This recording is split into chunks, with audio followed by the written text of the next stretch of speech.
Warahmatullahi wabarakatuh. Waalaikumsalam warahmatullahi wabarakatuh. Kepada saudara mahasiswa di program Pasca Sarjana Ilmu Hukum mata kuliah Hak Atas Kekayaan Intelektual itu menjadi mata kuliah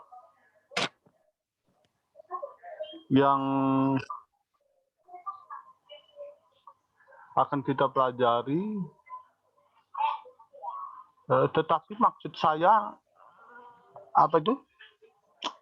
bahwa karena ini bertahun-tahun terjadi begini sih gitu, bahwa kita harus meningkatkan kapasitas kita, kapasitas bahwa bukan cuma kapasitas keilmuan, tapi kapasitas dorongan untuk untuk meningkatkan keilmuan yang ada gitu. Toh Undang-Undang Hak Kekayaan Intelektual, rezim haki itu tidak ada yang diperuntukkan khusus untuk anak S2. Tidak ada yang diperuntukkan untuk anak S1. Tidak ada yang diperuntukkan untuk anak S3 gitu. Tidak ada yang diperuntukkan untuk anak SD, tidak ada yang diperuntukkan untuk anak SMP. Siapa saja diperkenankan untuk membaca Undang-Undang Hak Kekayaan Intelektual itu.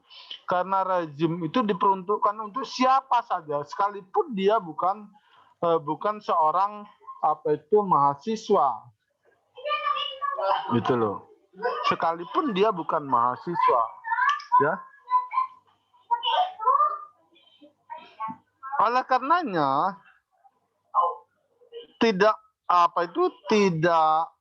sepatutnya jika Anda mahasiswa, tetapi memiliki kemampuan di mana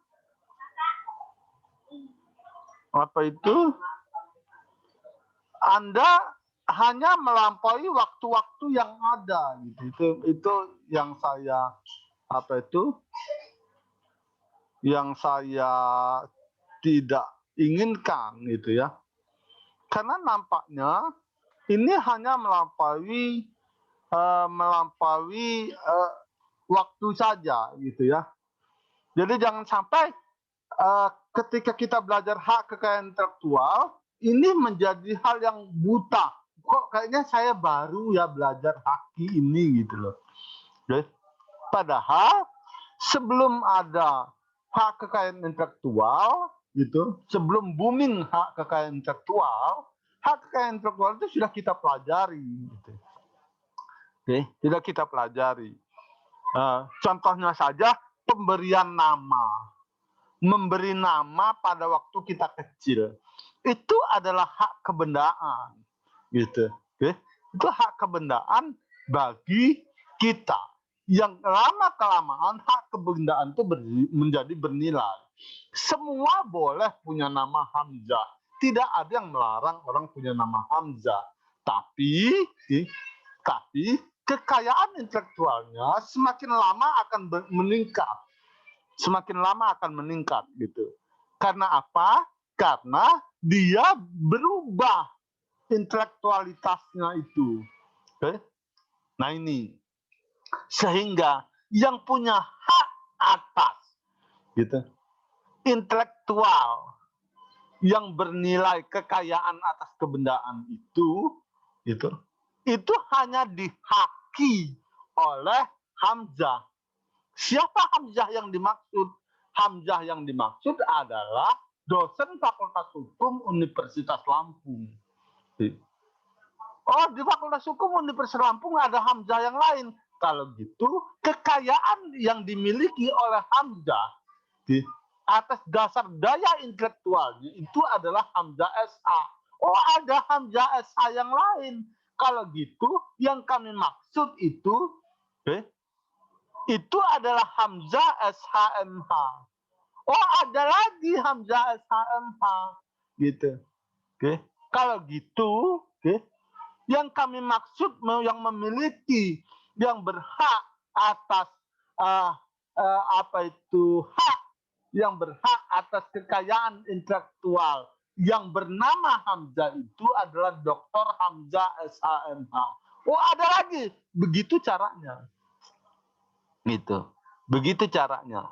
Jadi ketika kita mempelajari hak atas kekayaan intelektual, maka kita jangan berlaku seperti waktu kita berbuat di S1. Gitu ya.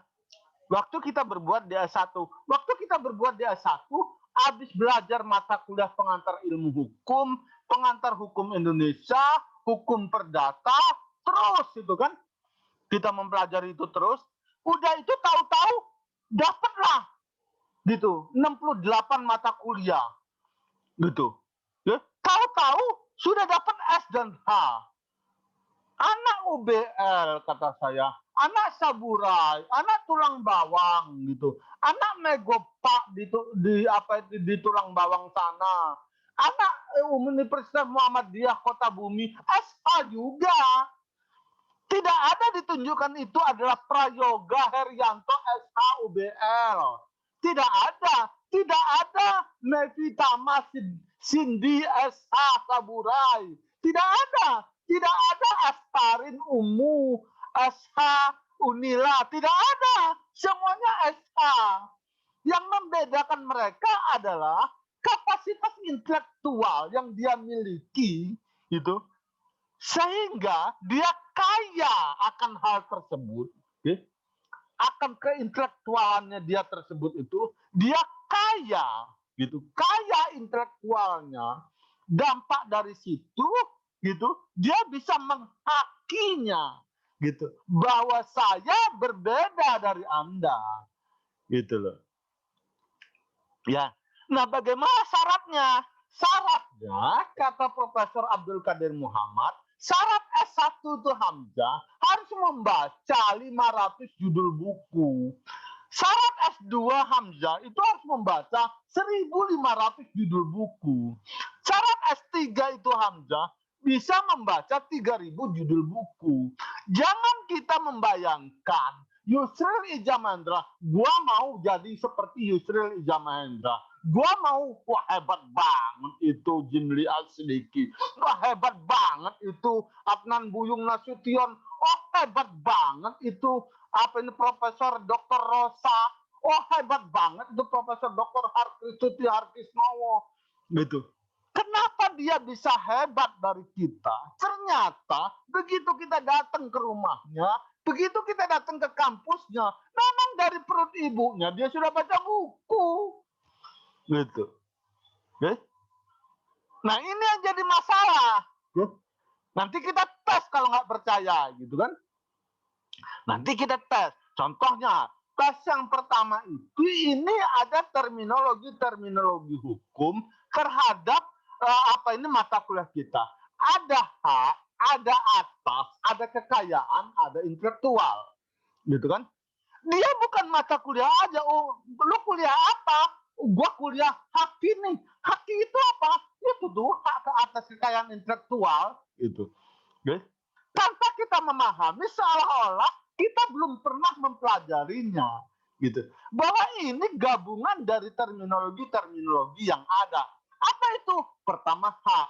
Maka dipertanyakan kepada Prayoga.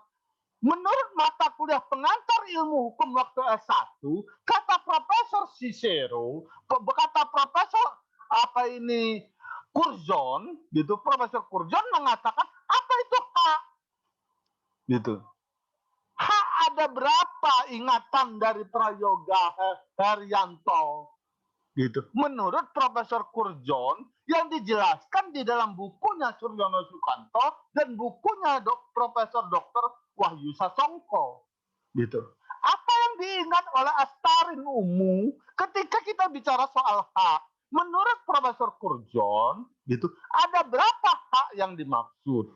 Lalu hak atas kekayaan intelektual ini dikategorikan sebagai hak yang mana? Gitu loh. Ya kan? Nah, kalau ini kita lupakan, maka kita masuk tahap hanya melampaui masa demi masa. Gitu. Kita hanya melampaui waktu demi waktu. Ah, gua udah S2, alhamdulillah. Gua berharap gua S2 ini pokoknya sudah lagi lah Pak. Gua ini S2 ini untuk melengkapin kerjaan aja Pak, gitu. Oke. Gua disuruh sama orang tua gua Pak, gitu. Dia udah punya ini agak lebih dikit lah Pak, itu. Saya berharap saya bisa jadi ini Pak, gitu. Oke. Nah, seperti itu. Kalau itu yang diinginkan, jadi ada saya saya apa ya? Saya akan merasa berdosa ketika saya menjelaskan kepada orang, kepada mahasiswa atau mahasiswi yang memang tidak menginginkan apa yang mau saya jelaskan, gitu. Oke, seperti itu. Nggak usah laju nemen-nemen amat Pak, laju-laju gila kuliah ini, laju bikin gila untuk apa Pak, gitu. Oke, seperti itu. Tapi maksud saya, gitu, bahwa ini adalah bagian dari S1 ya, gitu. Oke. Mata kuliah hak kekayaan intelektual ini adalah bagian dari S1 ya, gitu. Oke. Tetapi kapasitasnya tidak sama dengan kapasitas S1. Oke. Kapasitasnya tidak sama dengan kapasitas S1. Oleh karenanya, dia harus ditingkatkan kapasitasnya, gitu loh. Ya. Nah ini, oke, kita mulai. Jadi hak itu menurut Profesor Curzon ada dua. Ada hak mutlak, ada hak nisbi. Seperti itu. Lalu di dalam konteks kekayaan intelektual, mana yang menjadi hak mutlak, mana yang menjadi hak nisbi. Nanti kita bahas. Lalu yang kedua, ada terminologi atas. Atas di sini bukanlah ketinggian. Justru sebaliknya, gitu. Justru sebaliknya, atas di sini adalah dasar atau fondasi. Seseorang itu memperoleh hak itu. Hak apa? Hak dalam bentuk kekayaan. Kekayaan itu bentuknya seperti apa? Kekayaannya itu bentuknya adalah kebendaan. Benda ada berapa? Benda ada dua. Di mana aturan benda? Aturan benda ada di Kitab Undang-Undang Hukum Perdata. Jadi kalau sampai hari ini, Saudara Prayoga, Saudara Asparini, Saudara Melvitama tidak punya Kitab Undang-Undang Hukum Perdata, tidak punya Kitab Undang-Undang Hukum Dagang, tidak punya Kitab Undang-Undang Hukum Pidana, waduh itu celaka itu.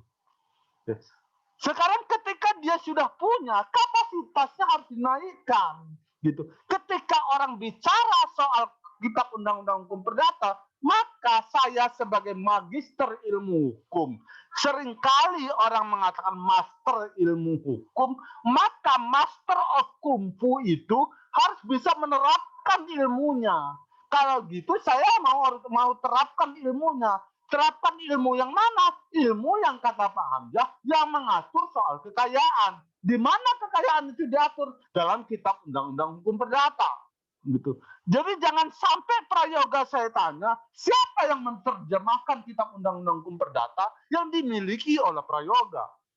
Gitu. Siapa yang menerjemahkan apa ini Kitab Undang-Undang Hukum Pidana yang dimiliki oleh umum?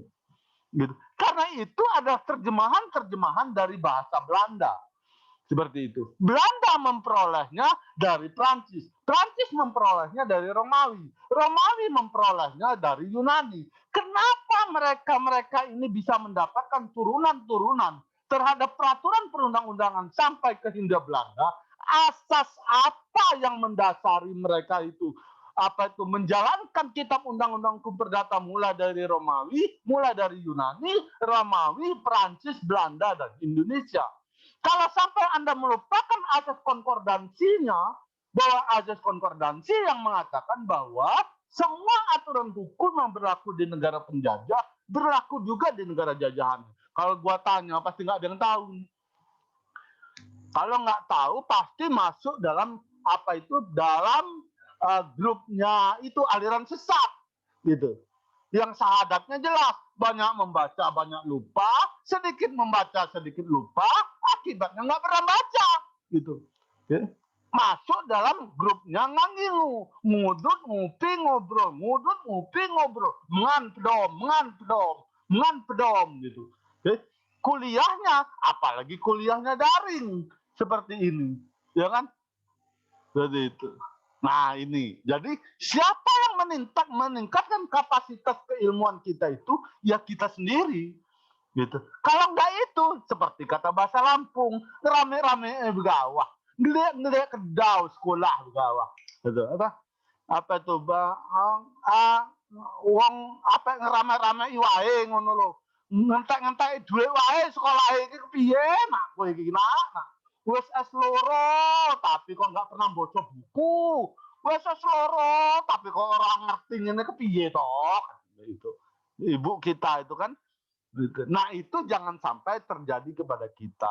Kekayaan itu ada pada buku 2 KUH Perdata sebelum diatur kekayaan itu di dalam undang-undang HAKI. Seperti itu. Oke?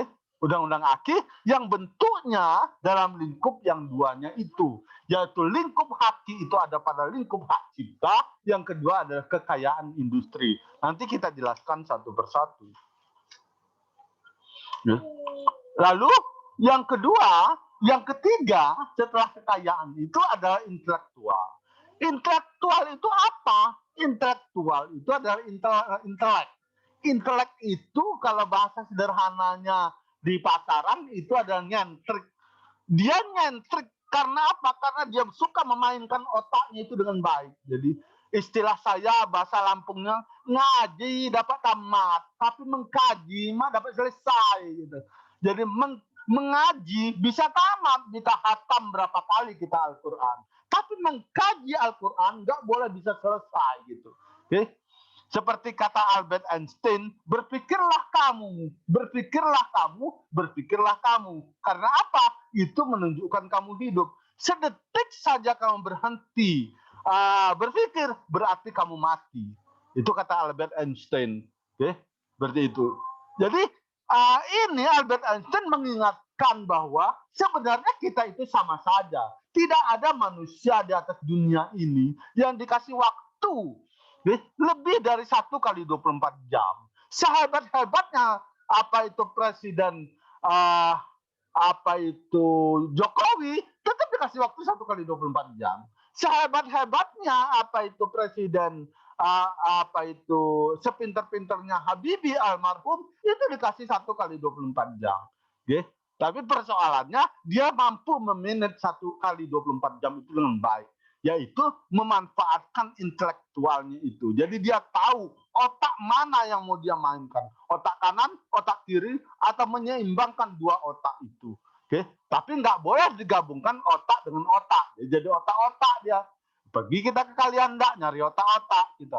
Oke, seperti itu. Jadi hak atas kekayaan intelektual adalah hak yang diberikan kepada subjek hukum yang menjadi dasar bahwa dialah pemilik kekayaan itu dari hasil-hasil bekerjanya intelektual dia. Dalam bahasa Inggrisnya, intellectual property rights. Seperti itu. Oke, kita lanjutkan.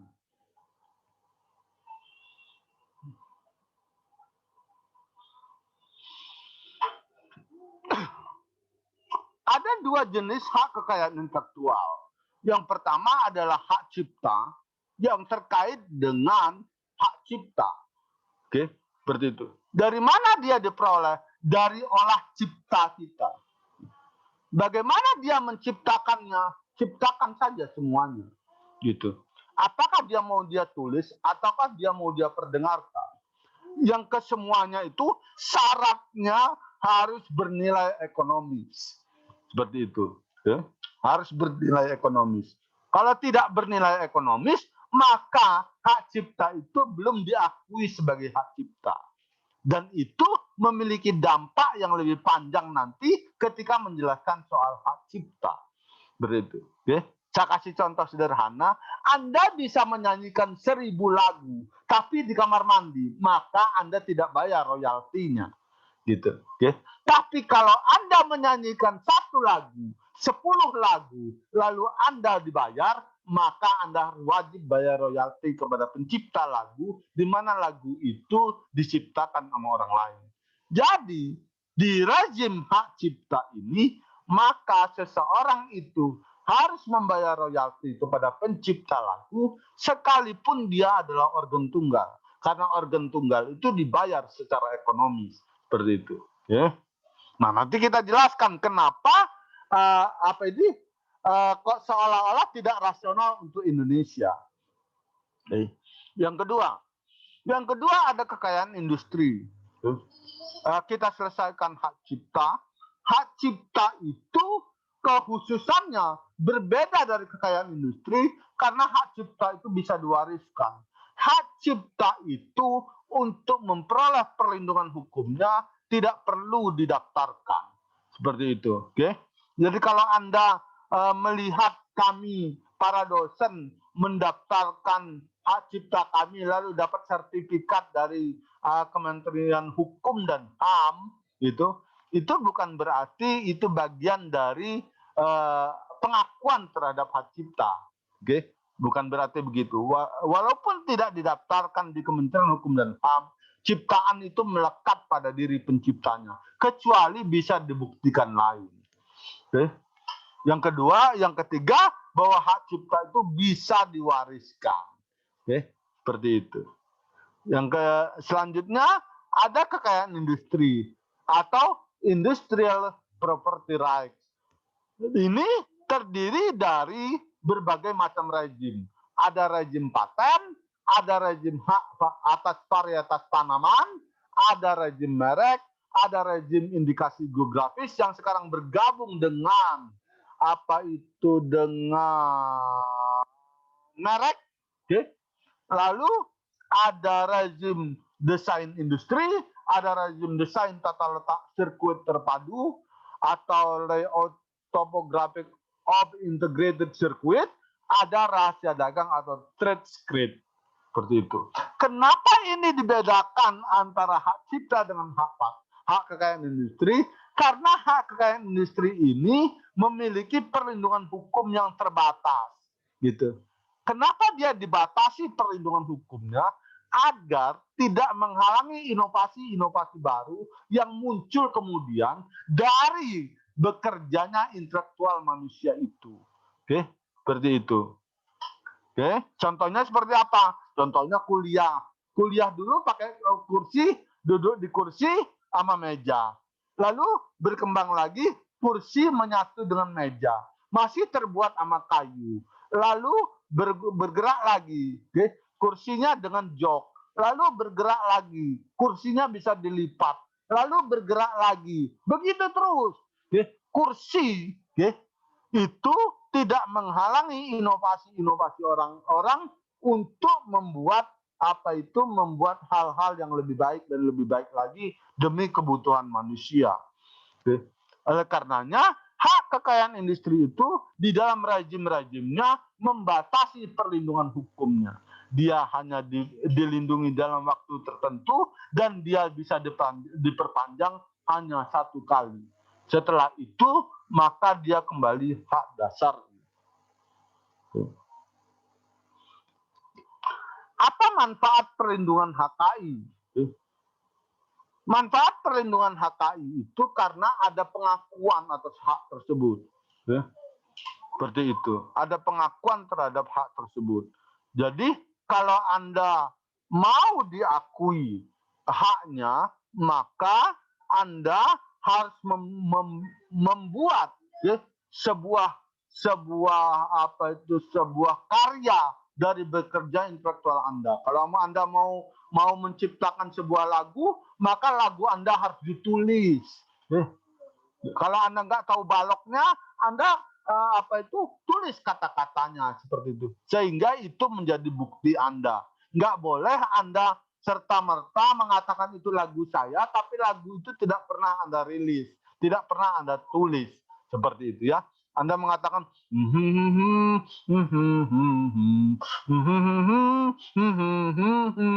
lalu ada yang menyanyi lagu itu. Nyanyi lagu itu. Anda bilang, itu lagu saya yang menciptakan lagu itu. Gitu. orang mengatakan, mana buktinya kamu menciptakan lagu itu? Oke, itu sengketa, bukan sengketa, itu perjuangan salah satu ahli waris dari orang dari daerah Menggala, ya kan, bahwa ayahnya lah yang menciptakan lagu Eyangku di Lampung. Oke, selama ini ketika orang menyanyikan lagu Eyangku di Lampung, dia menulis ini adalah ciptaannya anonim. Dia bahwa orang tidak dikenal lah yang menciptakan lagu ini.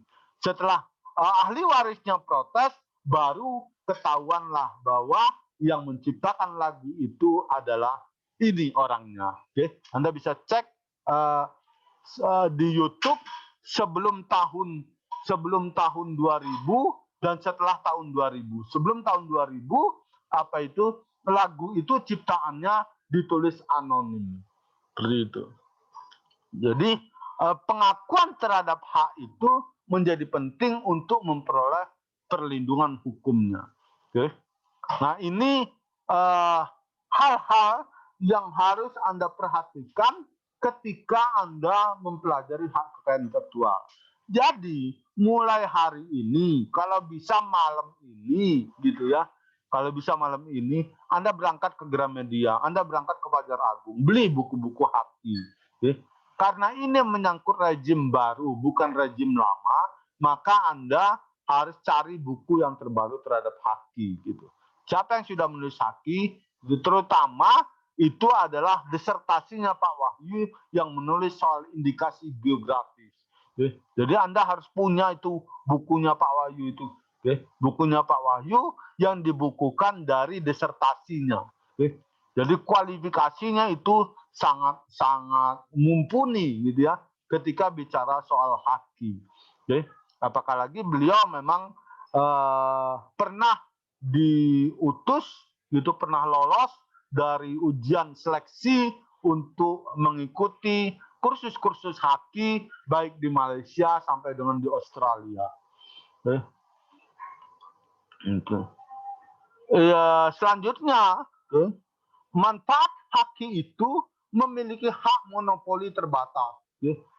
Ada yang tidak terbatas, ada yang terbatas. Dan monopoli itu sah secara hukum. Gitu. Jadi tidak boleh orang menciptakan lagu yang sama, dengan nada yang sama, dengan not balok yang sama, apabila sudah ada orang yang menciptakan lagu tersebut. Seperti itu. Dengan not balok yang sama, dengan irama yang sama, dengan ritme yang sama. Nah itu, yang kedua, dia adalah sebagai barrier to entry bagi kompetitor. Selanjutnya, manfaat perlindungan HKI itu adalah potensi untuk mengeksploitasi secara komersial dengan memperoleh manfaat ekonomi. Sekali lagi, saya katakan bahwa manfaat ekonomi itu akan ada dan akan muncul apabila kita perjuangkan. Gitu. Kalau tidak diperjuangkan, maka dia tidak memperoleh itu. Oleh karenanya, syaratnya adalah first to file. Gitu, Dulu Indonesia menganut asas first to event. Sekarang Indonesia menggunakan asas first to file. Siapa yang mendaftarkan pertama kali, maka dia memperoleh perlindungan hukumnya. Seperti itu. Oleh karenanya, kalau Anda punya rezim-rezim hak kekayaan intelektual, khususnya di hak kekayaan industri, jangan didemonstrasikan terlebih dahulu sebelum Anda daftarkan, jika memang itu bermanfaat, gitu ya. Dan kadang-kadang kan Anda di mall, Anda melihat orang-orang mendemonstrasikan bagaimana cara menghaluskan lantai, dia menggunakan zat tertentu itu, begitu.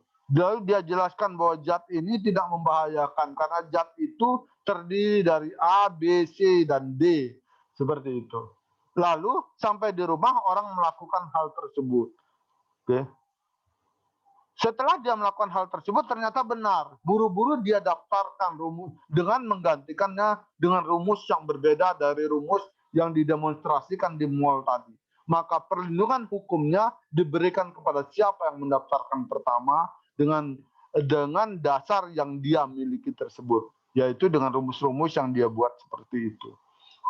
Jadi oleh karenanya kalau Anda punya punya kemampuan intelektual yang bisa memunculkan, yang bisa diperoleh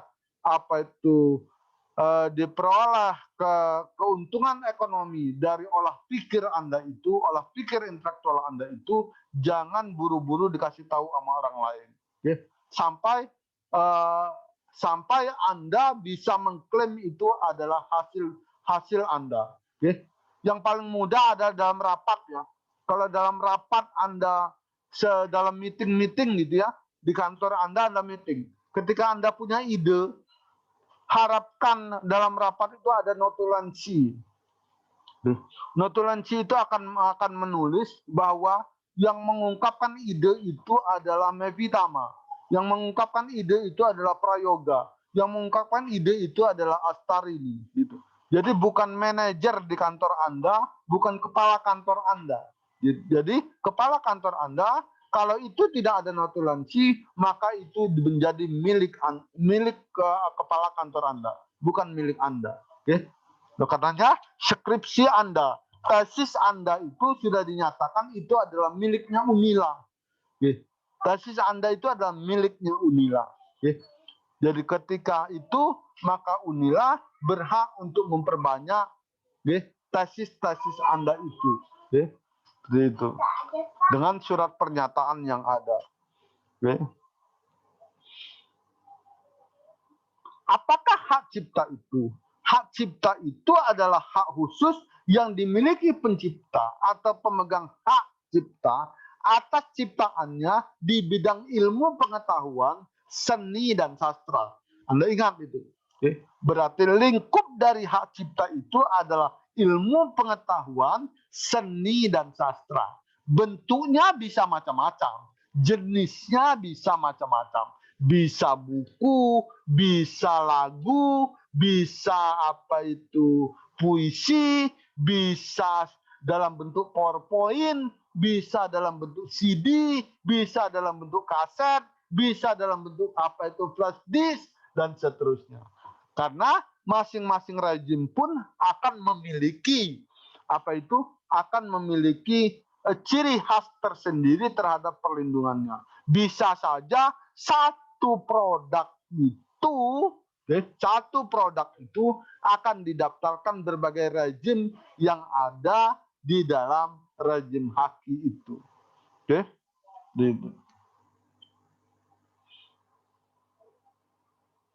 Lingkup hak cipta itu adalah hak ekonomi. Jadi sekali lagi, lingkup dari semua hak atas kekayaan intelektual itu adalah sesuatu yang dapat bernilai ekonomi. Hasil kerja dari olah pikir atau intelektual manusia itu, di mana hasil kerja dan olah pikir intelektual itu bisa dinilai secara ekonomi, gitu ya. Bisa dinilai secara ekonomi. Bagaimana metodenya bisa diumumkan ciptaannya, bisa diperbanyak ciptaannya. Di dalam hak cipta umumnya mengandung hak moral karena menyangkut integritas pencipta. Seperti itu. Jadi satu-satunya rezim haki yang di dalamnya besar sekali hak moralnya itu adalah hak cipta. Apa saja ciptaan yang dilindungi? Ciptaan yang dilindungi seperti yang dijelaskan di dalam slide ini, ya. Banyak sekali yang bisa dikategorikan sebagai hak cipta. Tapi sekali lagi saya katakan, ya, bahwa satu produk itu bisa didaftarkan berbagai rezim, bisa didaftarkan berbagai rezim hakinya, begitu. Tapi ini banyak jadi mulai dari buku, program komputer, pamflet, perwajahan layout, perwajahan dalam bahasa Indonesia, tapi dalam bahasa ininya orang lebih mengenal dengan istilah layout. Karya tulis yang diterbitkan, semua hasil karya tulis lainnya. Ceramah, kuliah, pidato, gitu ya. Itu. Jadi karena Pak itu kalau jadi Anda bertanya, Pak kalau gitu apa yang Bapak paparkan itu sebenarnya kami harus bayar kalau mau menggunakan rejim yang sebenarnya ya gitu. Tetapi memang kalau Anda perhatikan, selamat datang Intan Saraswati. Jadi kalau Anda perhatikan bahwa apa itu rejim Haki ini adalah satu-satunya rejim yang cepat sekali berubahnya di Indonesia. Karena apa? Karena rejim Haki ini didorong oleh negara-negara maju.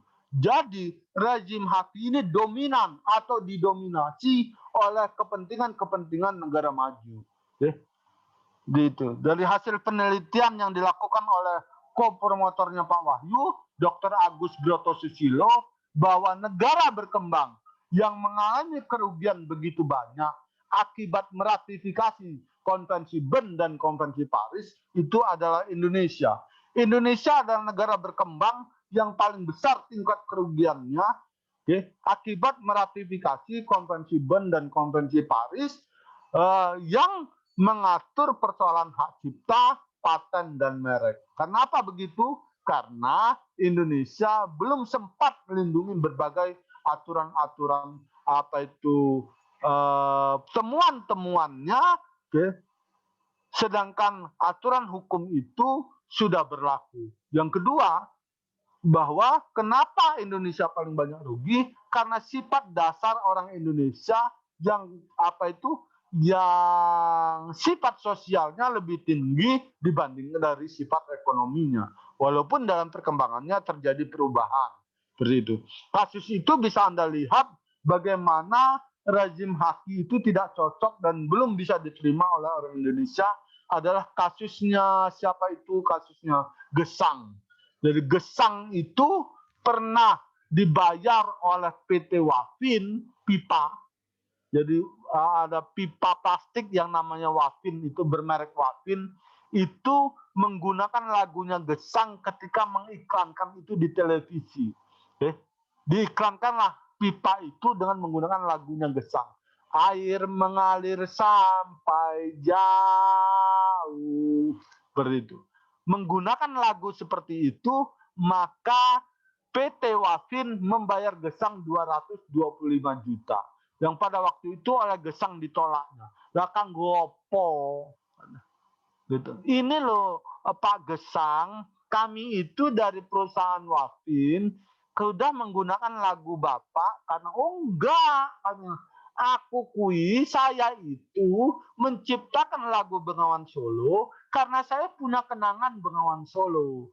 Oleh karenanya saya berharap pemuda-pemuda atau pemudi-pemudi atau orang-orang setelah saya bisa menjaga aliran Bengawan Solo ini.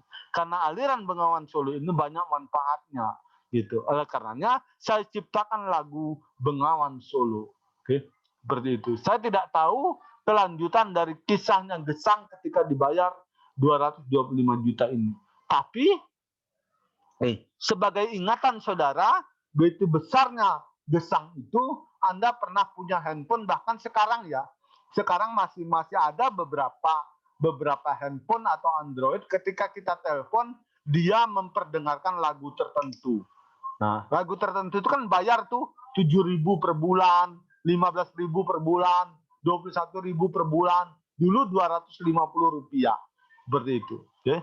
Padahal dia cuma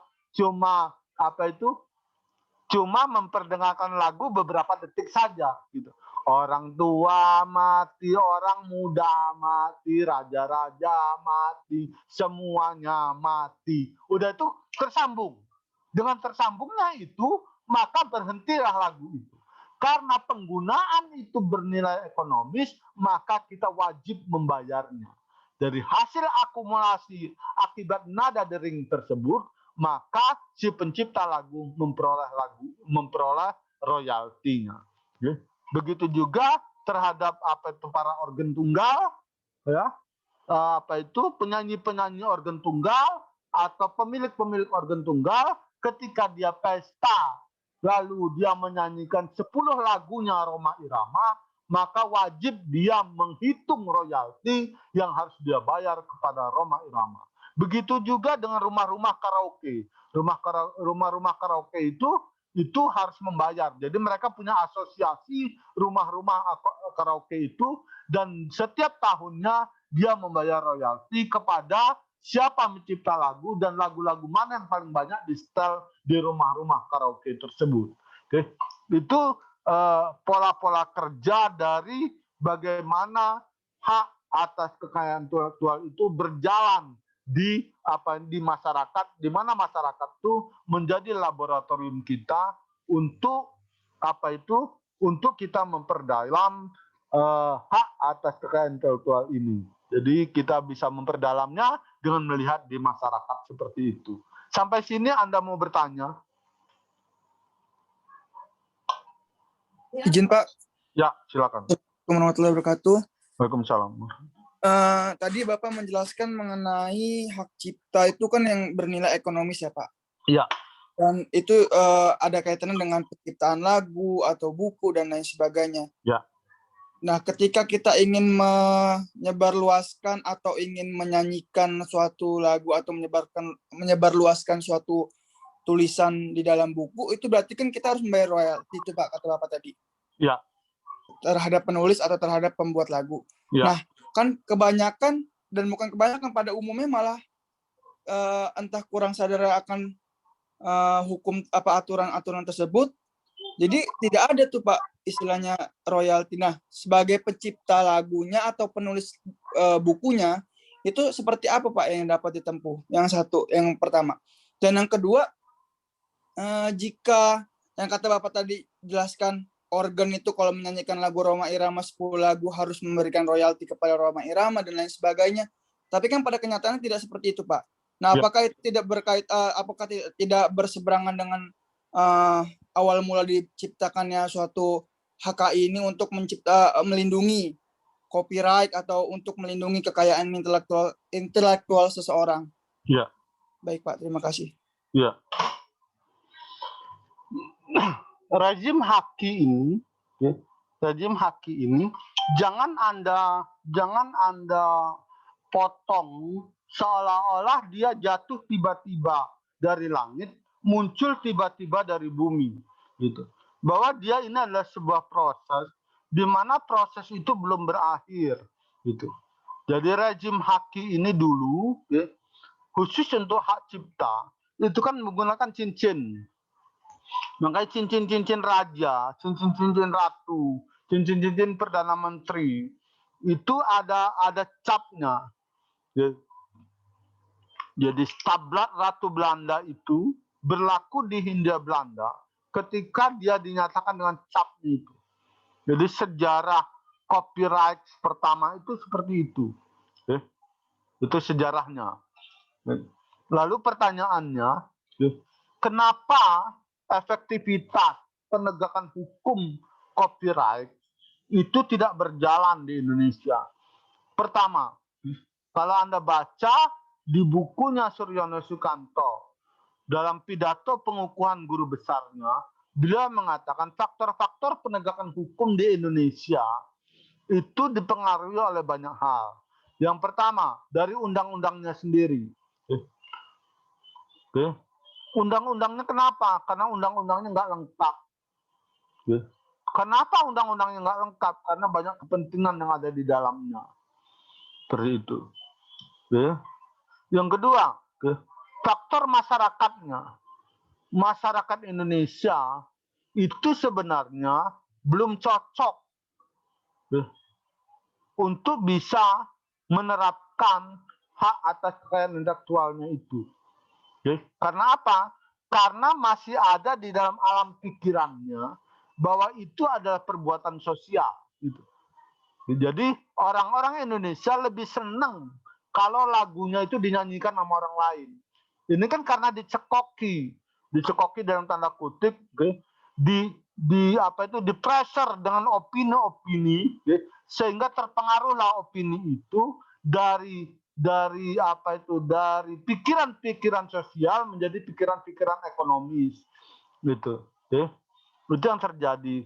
Yang ketiga, untuk hal-hal ketika itu tidak menyangkut negara lain, penegakan hukum di Indonesia itu sangat tidak apakah tidak layak ya? Saya kira bukan tidak layak. Masih sulit untuk diharapkan penegakan hukumnya seperti itu. Karena banyak pertimbangan-pertimbangan hukum yang ada di dalamnya. Anda bisa bayangkan kalau organ tunggal itu kan dia cuma dapat 1,5 juta, gitu. 1,5 juta dipotong 1,5 juta, lalu dibagi oleh pemilik organ, penyanyinya yang mainkan organ, gitu. Bagi 3, kalau bagi 3 500.000 gitu. Kalau dipotong sama royalti berarti 1,5 juta gitu dibagi berapa persen? Berapa persen royaltinya dari satu lagu itu? 3%. Berarti 3% kali 10 lagu. Seperti itu. Semakin kecil lah itu. Oke? Semakin kecil lah itu. Oleh karenanya budaya Indonesia memberikan sawer. Gitu. Tapi sawernya itu jadi nggak karu-karuan gitu. Masukin ke dada penyanyinya lah. Bahkan diangkat-angkat segala macam, itu sebenarnya nggak benar gitu. Oke, seperti itu kan sebenarnya bahwa ada yang kurang dalam pemberian upah terhadap organ tunggal tersebut. Seperti itu. Oke. Lalu kemana dia menuntutnya? Kemana dia menuntutnya? Karena memang haki itu dominan adalah delik aduan. Oleh karenanya, kalau dia memuat unsur pidana, maka dia harus lapor ke polisi. Kalau yang dimaksud adalah keperdataan, maka dia harus menghitung berapa jumlah kerugian akibat dia tidak menerima royalti dari penggunaan lagu yang dia miliki itu. Jadi dia yang menghitungnya. Karena prinsip hukum acara Indonesia, siapa yang mendalilkan, maka dia mengargumentasikan. Seperti itu. Oke. Nah, ini konsep-konsep terhadap apa yang saudara tanyakan terhadap penegakan hukum haki di Indonesia, gitu. Oke. Di satu sisi rezim ini sudah ada, undang-undang sudah ada, di sisi lain penegakannya sepertinya tidak maksimal. Kenapa tidak maksimal? Karena banyak faktor yang mempengaruhinya. Seperti itu. Oke. Ya, ada lagi? Tidak ada? Kalau tidak ada, kita akhiri. Kurang lebih saya mohon maaf. Assalamualaikum warahmatullahi wabarakatuh. Waalaikumsalam warahmatullahi wabarakatuh. Terima kasih, Pak. Terima kasih, Pak. Sama-sama. Intan. Sabar, saya live dulu. Intan, parah lo. Ngapain lo? Hah? Lagi makan. Pantes. Ngapa lo reject telepon gua? Udah selesai Tam Evi. Oh, pusing banget, Kak. Udah, Pak. Kan HD-nya juga lewat sudah. tadi. Udah di live sama Pak Hamzah. HD-nya juga. HDI belum, Pak. HDI siapa yang ngajar, Pak?